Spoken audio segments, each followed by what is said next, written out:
la famille. So I'm really excited to be here with you tonight to talk to you about Fontself. So I'm here with Joel. He's the tall guy. He's my co-founder. So he's the engineer, and I have a background in graphic design. So as Anne-Laure told you a bit earlier, what we are doing at Fontself is very simple. Basically, we let any creative turn their own lettering into an actual font. And we design a tool that is actually so simple and so fast that even the laziest designer can create their own fonts in just a few minutes.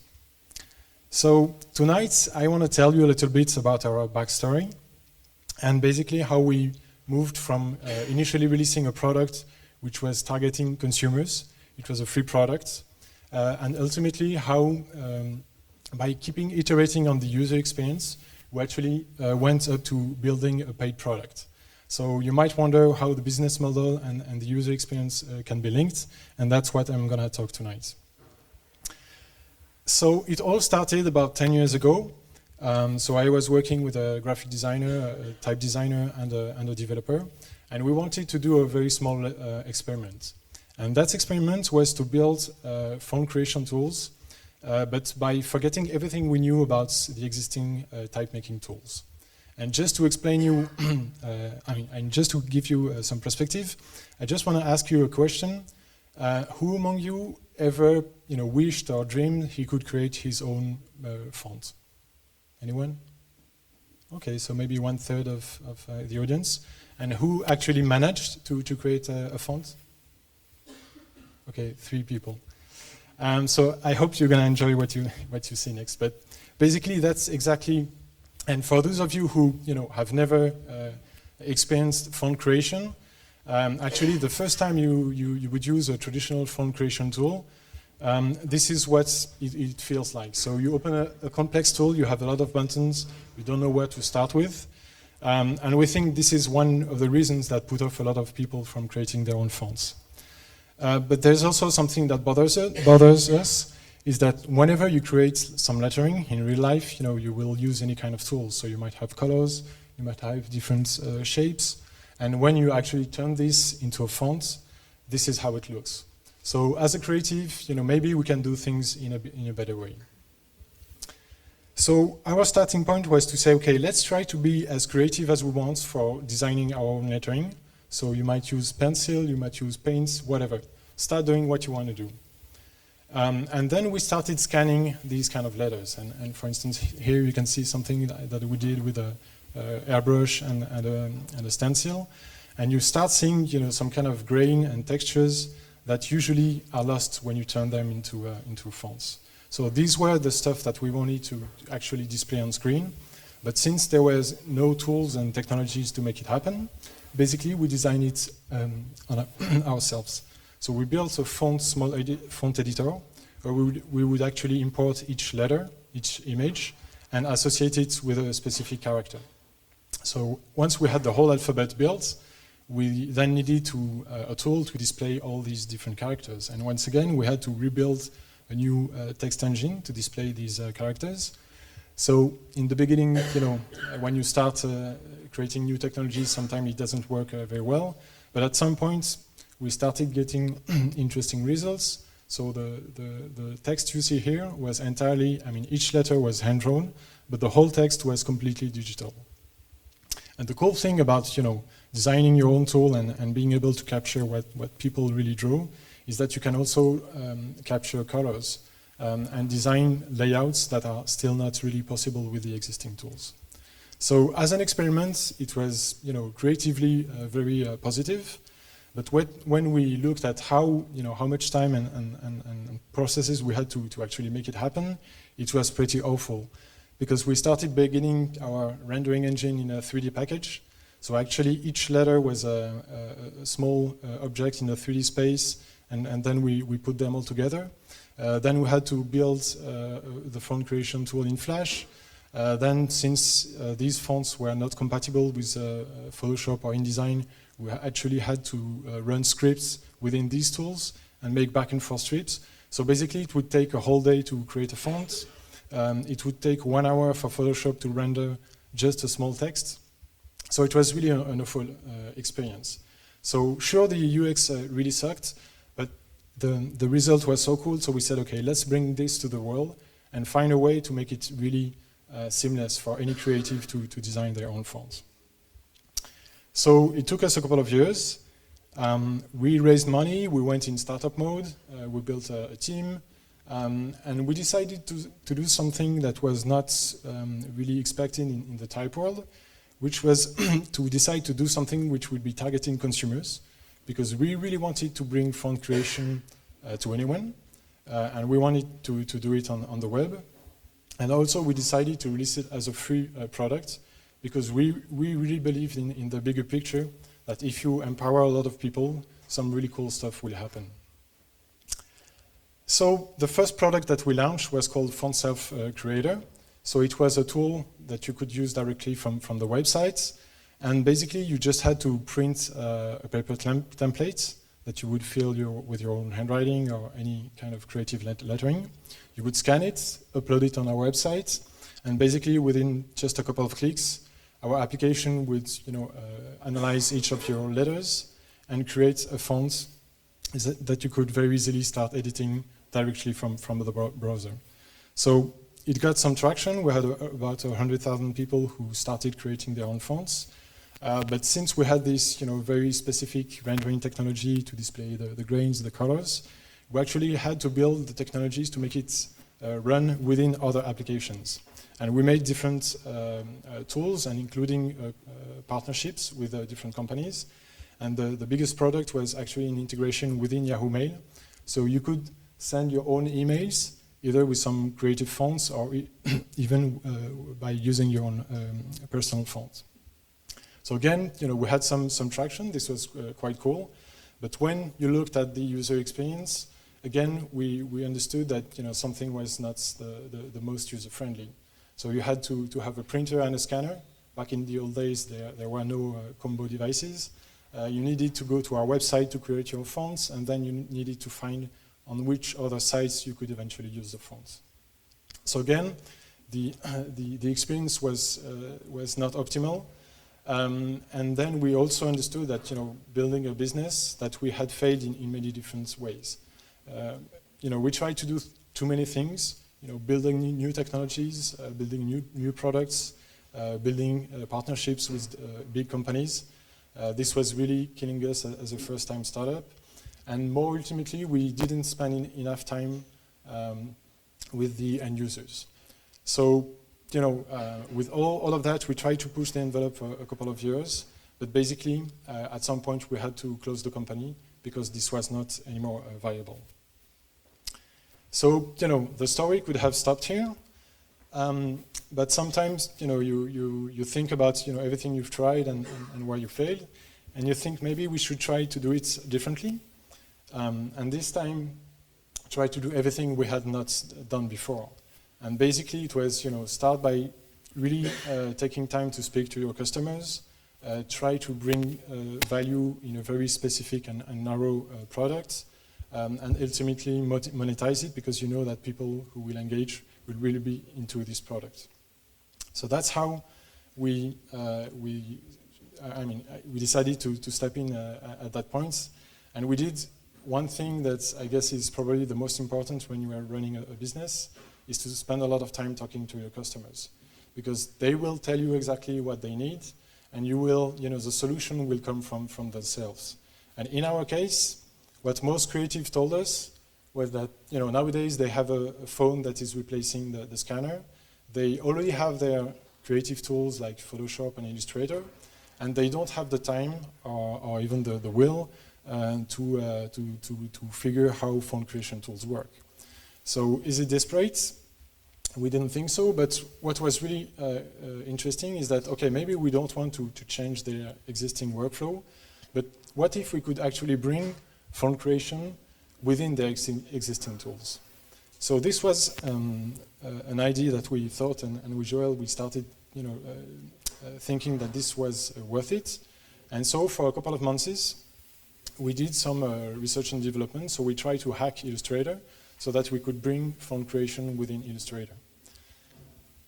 So this is one of the steps that we are doing. And so we built a proof of concept, and then we went on Kickstarter, and we just asked, would you like to create your own fonts straight from Photoshop or Illustrator? And apparently a few people liked the idea, so we got funded. This really helped us to be able to focus entirely on this project, and we decided to release the first iteration. But again, instead of taking the money, working on it, and shipping a few months later, we kept talking to our customers, showing them the proof of concept, getting a lot of feedback. We changed the product based on their feedback, and to make sure the changes were the right ones, we would do focus groups to ensure that everything was going in the right direction, and to make sure that the focus group would tell us everything. We embedded a chat app within Illustrator, so we could really have a conversation with our users as we were refining the product. And I think spending a lot of time with your users or your customers is really the biggest thing when you're a product designer, because they really drive you to what's really important. And as you can guess, all of this work really paid in terms of user experience. And so in the end, after several months of that work, we shipped something that we believe is probably one of the simplest font creation tool on the market, and which is like this. So we call it Fontself Maker, and it's a small extension that you embed directly in Illustrator. So the product is live, so we have a lot of users. The app is running, I guarantee. And to prove you that the app is actually working, so I want to show you a few examples of what people have been doing with the tool. So today we are 2016, and regarding our story on how spending time on the user experience, how it had an impact on our business. You had a slide about happy customers and how they drive your business forward. So today we have a user experience when it works, and it should work. So that is really refined, and it's super easy to create your own fonts. People are really enjoying it, and now we start, for the first time in our history, to generate revenues. So this is quite cool. And just to give you an idea of why it is important to bring font creation to any casual user. So here you can see, for instance, it's an alphabet that a graphic designer, an illustrator had done, where basically each letter was associated to an endangered animal.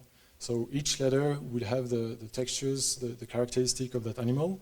So she posted it on Behance.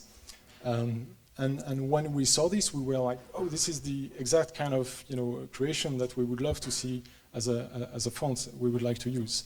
So for me, this is the type of thing that nobody would have eventually turned it into a font, and now this is possible. Here we have a French designer who had previously used some more professional font creation tools, and as soon as he saw Fontself, he jumped in, because he could create stuff very quickly. And actually this font, he pushed it in a couple of days. And now I think almost every week he's pushing new fonts. So that's really exciting. We have a photographer who did a font with his 10-year-old girl. So again, unexpected use, but quite interesting results. And a lot of other people from all around the world who are using that tool, in very different creative ways. So this is what drives us forward, how we can, make font creation even more simple, even more accessible, and bring more creative features. As we said, there is colors, there is how we can share potentially fonts with your friends and everything. So we really want to, to bring fonts to a new level. So that's about it. Thank you very much first for your attention.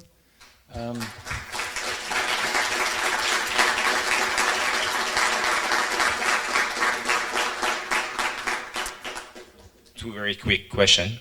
The first one is about the languages. So today, are you supporting, for example, the Mandarin or the Arabic language? So this is for the first one.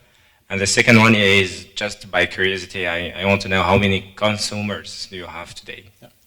So so regarding languages, So right now you can type any Unicode, associate any Unicode character with any shape. The trick is that we currently don't support ligatures.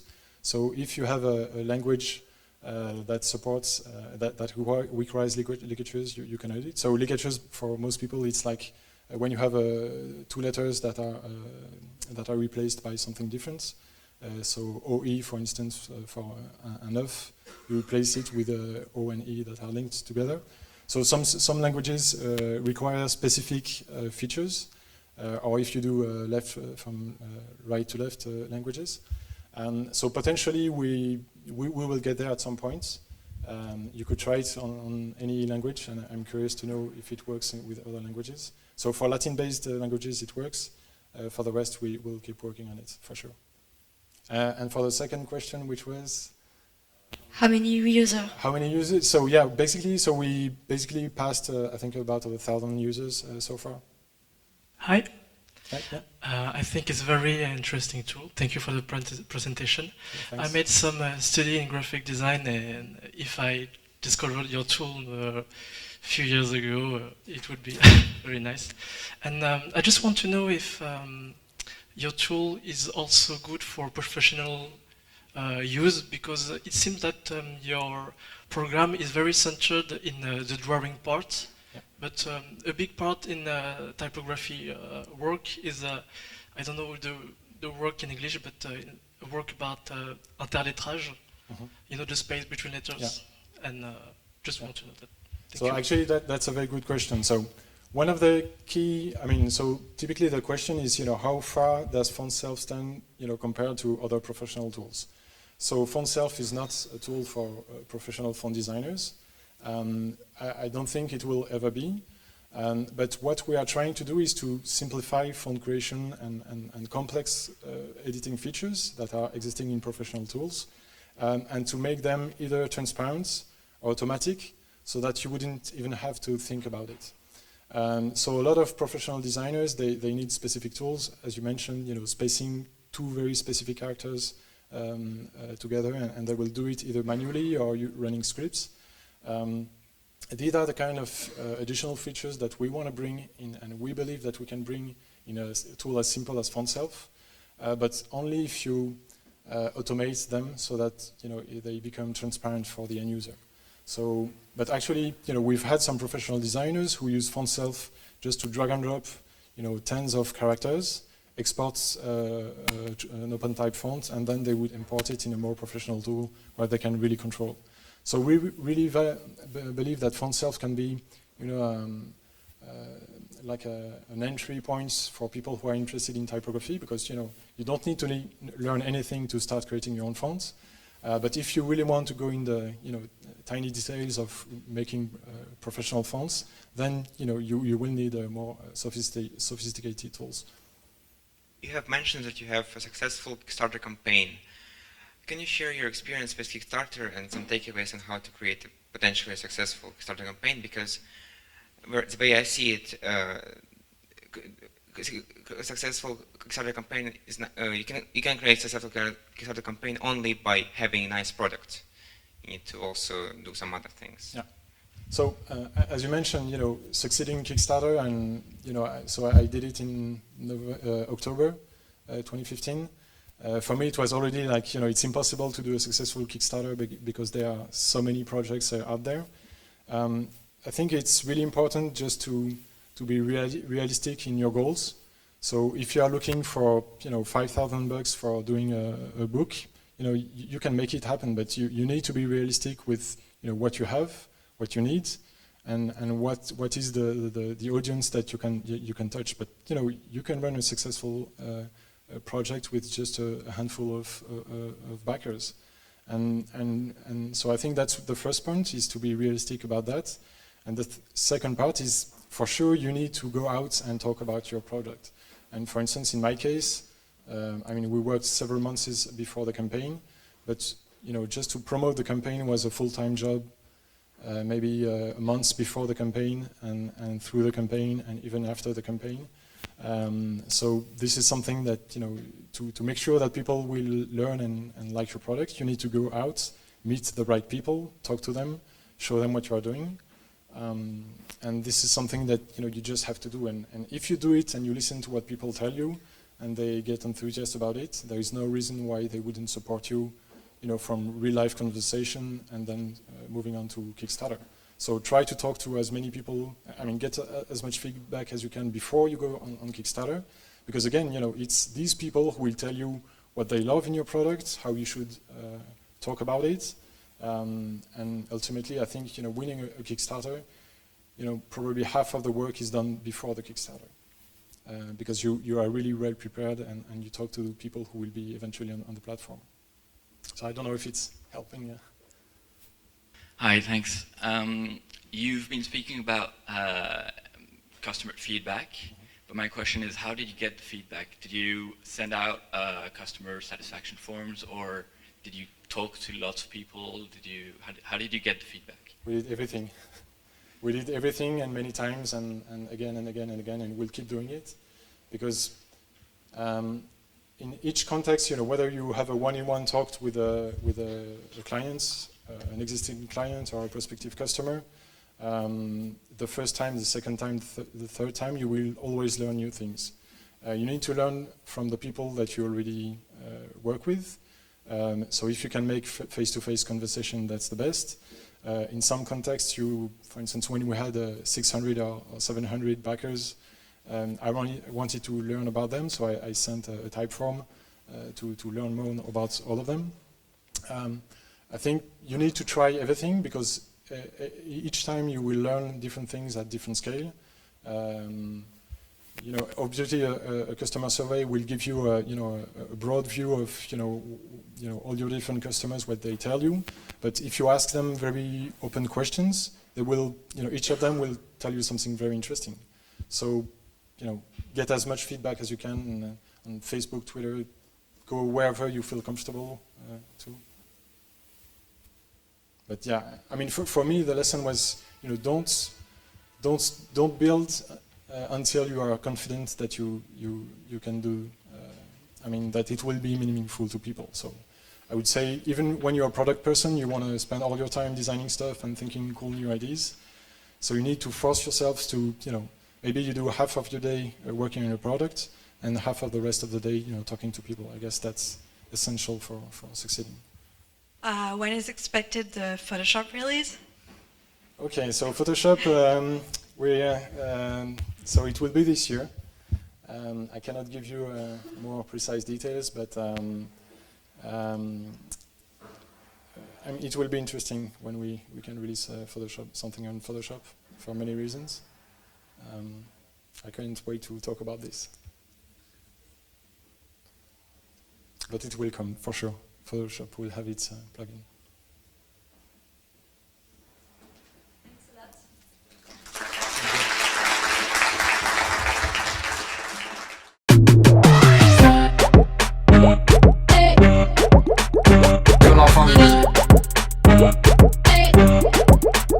Que la famille.